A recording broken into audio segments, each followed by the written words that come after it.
Hello दोस्तों, स्वागत है आप सभी का केसीसी एजुकेशन में। मेरा नाम है कौशल कुमार। दोस्तों, हम काफ़ी लंबे समय से हिस्ट्री के ऊपर वीडियो नहीं बना पा रहे हैं। उसका एक सबसे बड़ा रीज़न ये था कि अभी जिम में हमारी एक्सरसाइज लगाते समय लोअर बैक में इंजरीज हो गई थी, जिसकी वजह से वीडियो हम कंटिन्यू नहीं कर पाए, क्योंकि खड़ा भी नहीं हुआ जा रहा था और चला फिरा भी नहीं जा रहा था।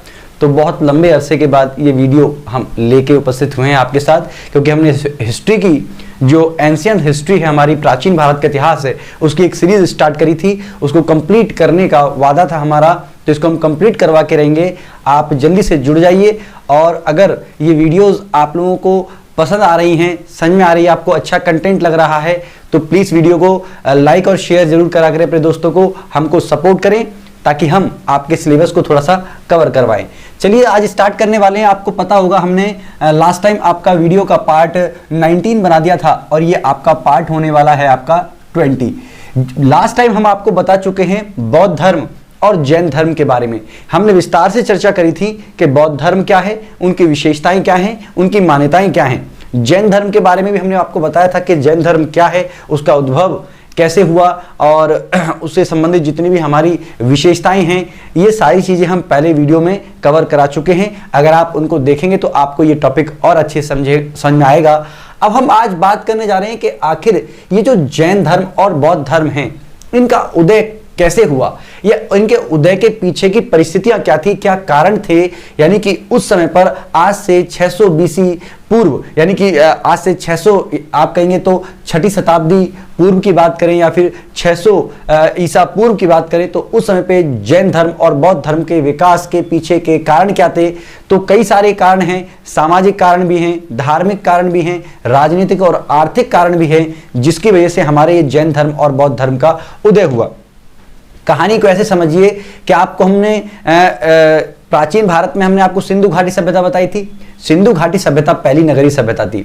उसके बाद हमने बताया था कि सिंधु घाटी सभ्यता का पतन हुआ, और जैसे ही पतन हुआ तो वापस हमारा ग्रामीण जीवन प्रारंभ हो चुका था। आर्यों का आगमन हुआ, और आर्यों ने ही हमारे वेदों की रचना करके वैदिक काल को चलाया आगे। इसी दौरान वैदिक काल के बाद जब उत्तर वैदिक काल आता है, तो आप देख रहे हैं कि इस समय पर जो एक तरीके से माहौल है, वो एक तरीके से जनजाति वाला जीवन है, आदि मानव वाला जीवन व्यतीत हो रहा है। लेकिन धीरे धीरे लोगों को वेदों का, पुराणों का, इनका ज्ञान होने लगा है, शिक्षा का विस्तार हो रहा है, लगातार अर्थव्यवस्था भी मजबूत हो रही है, लोहे जैसी धातु का खोज हो गया है, तो कृषि के अंतर्गत भी विकास हो गया है, और आर्थिक विकास भी, व्यापार भी तेजी से बढ़ रहा है। ऐसे में जब पेट की भूख मिट जाती है, तो पेट की भूख मिटने के बाद एक संतुष्टि रह जाती है, और व्यक्ति हमारा एक तरीके से विचार सोचने लग जाता है। यही दौर चल रहा था हमारा छठी शताब्दी ईसा पूर्व में, कि इस समय पर एक महान परिवर्तन होने जा रहे थे। ये परिवर्तन न केवल व्यापारिक क्षेत्र में हुए थे, बल्कि धार्मिक क्षेत्र में भी हुए थे, सामाजिक क्षेत्र में भी हुए थे। इन्हीं परिवर्तनों को अगर आप देखोगे, इन्हीं परिवर्तनों के कारण, तो कुछ मुद्दे ऐसे थे जिनके आधार पर हमारा बौद्ध धर्म और जैन धर्म का हमारा उदय हुआ। तो चलिए सबसे पहले हम समझते हैं इस समय पर हमारी व्यवस्था कैसी थी। धार्मिक असंतोष था इस समय पर। आप सभी को पता है कि यहां पर हमारा क्या था, ये परिवर्तन का काल कहा जाता है। क्यों परिवर्तन का काल कहा जाता है? आप अगर देखेंगे तो इस समय पर, यानी कि छठी शताब्दी बीसी के लगभग अगर आप देखेंगे, इस समय पर हमारा महाजनपदों का काल चल रहा था। महाजनपद मतलब एक तरीके से आपको पता चलेगा कि प्राचीन इतिहास में बड़े बड़े साम्राज्य होने लगे थे, जहां लोग रहते थे, वो जन और जनता के जहां पद पड़ते हैं, तो उसको कह दिया गया पद। तो जनपद, और जब ये जनपदों का आकार विशाल होने लगा, ये बढ़ने लगा, तो इसी को महाजनपद कहा गया, और यही हमारा द्वितीय नगरीकरण भी था। और इसी समय पर हमारा बौद्ध धर्म और जैन धर्म का उदय भी हो रहा था। तो कर्मकांड बहुत थे यहाँ पर। कर्मकांड मतलब वही यज्ञ करवाना, हवन करवाना, अनुष्ठान करवाना, शांति के लिए, पुत्र की प्राप्ति के लिए, या तरक्की के लिए, फसल को अच्छे तरीके से विकसित होने के लिए, साम्राज्य का विकास करने के लिए, सारे लोग कर्मकांडों में बहुत ज्यादा लीन रहने लगे, और इस समय पर परंपराओं की बहुत ज्यादा मान्यताएं थी। तो इस तरीके से अगर आप देखोगे तो धार्मिक असंतोष में क्या था, कर्मकांड भी चल रहा था, और परंपराओं की मान्यताएं भी बहुत ज्यादा थी। इसके साथ साथ पुरोहित वर्ग और ब्राह्मण वर्ग जो हैं, इनका बहुत बोलबाला था। इसी दौरान इनकी आलोचनाएं भी होंगी। तो इनकी क्या होंगी? आलोचना होंगी। ऐसा क्यों हो रहा है?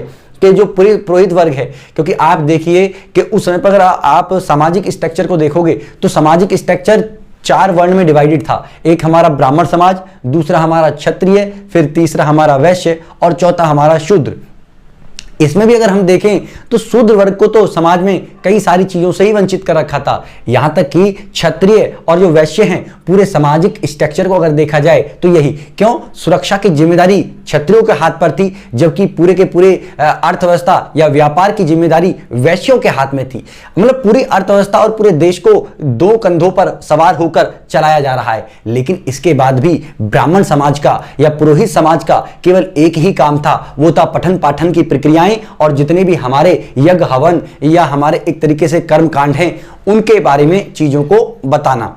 तो राजा है, चाहे क्षत्रिय है, चाहे वैश्य है, इनकी भूमिका बहुत ज्यादा है, लेकिन फिर भी इन्होंने ब्राह्मणों के सामने घुटने टेक दिए या पुरोहितों के सामने इनको जाना पड़ रहा है अपने कर्म कांडों को ठीक करवाने के लिए, यज्ञ हवन करवाने के लिए। तो एक तरीके से आपको ऐसा नजर आएगा कि उस समय पर उस दौरान पूरा का पूरा जो बोलबाला है एक तरीके से ब्राह्मण समाज का है।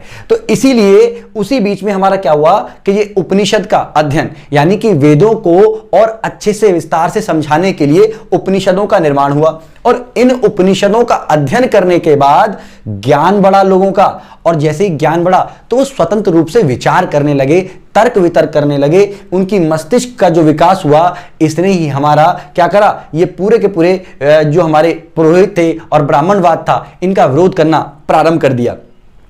वैदिक धर्म का प्रभाव आपको पता है, लगभग 2000 सालों से वैदिक धर्म का प्रभाव था और कर्मकांड इतने ज्यादा थे कि यहां पर कुछ एक सामान्य जो मनुष्य है, आम आदमी है, उसको पूरा नहीं कर पाता था, जिसकी वजह से सारे लोग मुक्ति के मार्ग के लिए या मोक्ष पाने के लिए एक विकल्प की तलाश में थे। जहां पर हम अगर सामाजिक कारण की बात करें तो मैंने बता दिया कि हमारा समाज हमारे 4 पार्टों में डिवाइड था, यानी कि ये तो हो गया हमारा ब्राह्मण समाज और ये हो गया हमारा क्षत्रिय समाज और यहां आएंगे तो आपका वैश्य समाज और ये आपका शूद्र। ये 4 भागों में डिवाइडेड था। इसके बाद अगर हम बात करें तो ब्राह्मणों की सब सर्वाधिक सत्ता थी, इन्हीं की मान्यताएं थी, यानी कि पूरे समाज में क्या काम कैसे होगा यही तय करते थे और यही नियम कायदे कानूनों का पालन भी करवाते थे।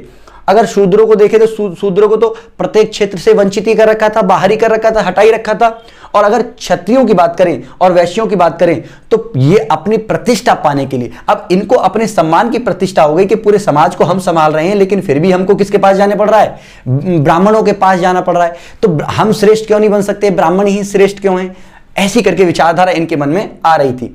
जनता की धार्मिक विषयों में रुचि और जिज्ञासा जागने लगी थी। जब रुचि और जिज्ञासा मतलब उनकी जागने लगी आम जनता की, तो आम जनता भी तर्क वितर्क करने लगी, सवाल करने लगी। जब सवाल खड़े करने लगी तो फिर जाहिर सी बात है वेदों पर भी या पुरोहितों पर भी कई सारे सवाल उठाए गए और उन सवालों के जवाब की तलाश में नए नए धर्मों का विकास भी होने लगा और सामाजिक सुधार के आधार पर नए नए धर्म, यानी कि आपका जैन धर्म और आपका बौद्ध धर्म, ये अस्तित्व में आई।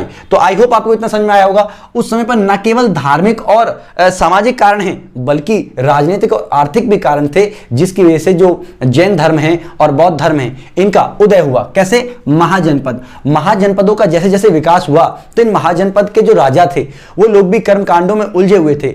इस समय जैन धर्म और बौद्ध धर्म उनके सामने विकल्प के रूप में आए और इन्होंने उनके तरक्की के मार्ग, मोक्ष के मार्ग और एक तरीके से मुक्ति के मार्ग को इनको दिखाया कि मुक्ति का मार्ग बहुत सरल है, इतना हार्ड नहीं है जितना कि वेद पुराण वगैरह के अंतर्गत बता रखा है। अगर बात करें तो नवीन विचारधारा और दर्शन का विकास हुआ। साथ ही अगर हम देखें तो लोहे की खोज हो रही थी, कृषि का विकास हो गया था, शिक्षा का भी प्रसार हो रहा था, विहारों की स्थापना यानी कि विद्यालय वगैरह की स्थापना होने लगी और व्यापार व धर्म में समानताएं। बौद्ध धर्म और जैन धर्म हमेशा से ही मानव हत्या, पशु हत्या, हिंसा इनके विरोधी रहे हैं और व्यापारिक वर्ग के लिए ये बहुत जरूरी है, क्योंकि व्यापारिक वर्ग जब व्यापार करते हैं तो ये क्या करते हैं, ये मतलब इनको लूटे जाने का खतरा रहता है, झगड़े का खतरा रहता है, कहीं दंगा ना हो जाए, कहीं लड़ाई फसाद ना हो जाए, लुटेरे इनको लूट ना ले जाएं। इस तरीके से हिंसा का बहुत डर रहता था। न केवल लुटेरे इनको लूटते थे बल्कि हत्याएं भी कर देते थे। इसीलिए व्यापारिक वर्ग का रुझान जैन धर्म और बौद्ध धर्म की तरफ ज्यादा आकर्षित हुआ, क्योंकि इनमें पहले से ही हिंसा को प्रतिबंधित कर रखा था। तो इनके अनुकूल परिस्थितियां इनको दिखाई देंगी तो उधर की साइड ये जाएंगे। और वेदों में जो हमारे नियम थे वो बहुत कठोर थे, बहुत कठिन मतलब नियम थे। धीरे धीरे फिर तर्कवाद का विकास हुआ तो सवाल खड़े होने लगे, जैसे मैंने आपको बताया, और विदेशों से आयात निर्यात हुआ। विदेशों से क्या हुआ? आयात निर्यात हो रहा है, विदेशी यात्री यहां पर आ रहे हैं, तो विदेशी यात्रियों को बौद्ध धर्म और जैन धर्म की विचारधाराओं से वो इतने प्रभावित हुए कि उन्होंने इसको एक्सेप्ट किया और विदेशों में भी इसका प्रचार होने लगा। एक तक्षशिला और नालंदा जैसे विश्वविद्यालयों का भी ये मतलब विकास हुआ और इस मतलब बौद्ध धर्म और जैन धर्म की प्रसिद्धि का एक बड़े कारण ये भी थे। तो आई होप आपको समझ में आया होगा कि किस तरीके से उस 6ठी शताब्दी BC पूर्व कैसे हमारे धार्मिक स्थिति है, सामाजिक स्थिति है और राजनीतिक और आर्थिक स्थिति है, जिनके कारण लोग एक नए विकल्प की तलाश में हैं और इसीलिए वो बौद्ध धर्म और जैन धर्म की ओर मतलब विकसित हुए। अब यहां पर देखिए जरा एक बार कारणों को और एक बार रिवीजन कर लेते हैं। मैंने बताया धार्मिक असंतोष मैंने बताया था कि ब्राह्मणवाद, कर्मकांड और इतने यज्ञ, रीति रिवाज और दान दक्षिणा ये सबके बस की बात नहीं थी। इसीलिए मनुष्य को मुक्ति तो चाहिए थी, लेकिन एक सरल मार्ग से, सीधे मार्ग से। ऐसे मार्ग को गौतम बुद्ध और महावीर जैन ऐसे लोगों ने जब प्रस्तुत किया तो आम जनता का बौद्ध धर्म और जैन धर्म के रूप में मतलब एक तरीके से प्रसार होने लगा या फिर एक तरीके से इनका विकास हुआ। लेकिन बौद्ध धर्म और जैन धर्म धर्म की शाखा के रूप में विकसित होना नहीं चाहते थे, क्योंकि बौद्ध धर्म में बुद्ध भगवान तो केवल आम जनता को असली जो कर्मकांड है या फिर जो हमारी मुक्ति का मार्ग है, इस संसार से कैसे मुक्ति पाई जा सकती है, मोक्ष का मार्ग, ये बताना चाहते थे, ना कि कोई धर्म स्थापित करना चाहते थे। इसीलिए ब्राह्मण लोगों ने भी बौद्ध धर्म का उस समय पर इतना विरोध नहीं किया, क्योंकि बुद्ध भगवान ने कभी भी प्रत्यक्ष तौर पर डायरेक्टली वेदों की या ब्राह्मणवाद की आलोचना नहीं करी, बल्कि उनके समक्ष ऐसे तर्क प्रस्तुत किए जिससे ऐसा लगता था कि वेदों में या जो ब्राह्मण या पुरोहितवाद जो नियम बता रहे हैं वो नियम थोड़े से गलत हैं या उनका खंडन उन्होंने करा। ठीक है, चलिए आगे बात करें। हमारा क्या एक तरीके से यहां पर आइए, सामाजिक असंतोष। सामाजिक असंतोष तो मैंने बता ही दिया कि समाज में क्या हमारा 4 वर्ण में विभाजित था, आपका ब्राह्मण वर्ग, क्षत्रिय, वैश्य और शूद्र। शूद्र अपने उसके लिए विरोध कर रहे थे कि हमको सम्मान क्यों नहीं मिल रहा, तो जबकि यहां पर क्या है, यहां पर जातिवाद हमारा था नहीं जैन धर्म और बौद्ध धर्म के अंतर्गत, तो इसीलिए जो शूद्र वर्ग था वो तो पूरी तरीके से इस तरफ एक तरीके से प्रभावित होकर आकर्षित हुआ, है ना। और दूसरी बात करें तो अब क्षत्रिय वर्ग और वैश्य वर्ग जो है वो भी ये चाह रहे हैं, उनको भी ये लग रहा है कि यार जब सब पूरे के पूरे देश को हम संभाल रहे हैं, हमारी सत्ता को हम संभाल रहे हैं, सुरक्षा हम कर रहे हैं साम्राज्य की, तो फिर ब्राह्मणों को उच्च दर्जा क्यों है। तो इन्होंने इस विरोध में एक तरीके से नए विकल्पों की तलाश करी। क्लियर। आगे अगर हम बात करते हैं तो वर्ग संघर्ष चल ही रहा था, मैंने बता दिया आपको, और बहुदेववाद और तंत्र मंत्र का विकास। इस समय पर बहुत सारे देवी देवताओं का बहुदेववाद था हमारा, और तंत्र मंत्र में भी इतने सारे कर्म कांड थे, यज्ञ हवन करवाओ, फिर ये करवाओ, फिर वो करवाओ, तब जाके आपको कहीं मुक्ति का मार्ग मिलेगा। इस प्रकार के कठोर नियम थे, उनका खंडन किया। और उस समय पर की सामाजिक स्थिति ऐसी थी कि सभी लोग एक नया विकल्प तलाश करना चाहते थे, मोक्ष के मार्ग का या इस संसार से मुक्ति के मार्ग का। तो इन कारणों की वजह से बौद्ध धर्म और जैन धर्म एक नई शाखा के रूप में या एक नए धर्म या पंथ के रूप में हमारे विकसित हुए। तो ये हमारे कारण हैं कि बौद्ध धर्म और जैन धर्म का उस समय पर उदय क्यों हुआ। आई होप आपको ये समझ में आया होगा। नेक्स्ट वीडियो में इसके आगे की चर्चा करेंगे। अगर वीडियो पसंद आ रही है, कंटेंट पसंद आ रहा है, तो प्लीज वीडियो को लाइक, शेयर एंड हमारे चैनल को सब्सक्राइब जरूर करें। चलिए आपको मिलते हैं नेक्स्ट वीडियो में, तब तक के लिए थैंक यू। जय हिंद, जय भारत।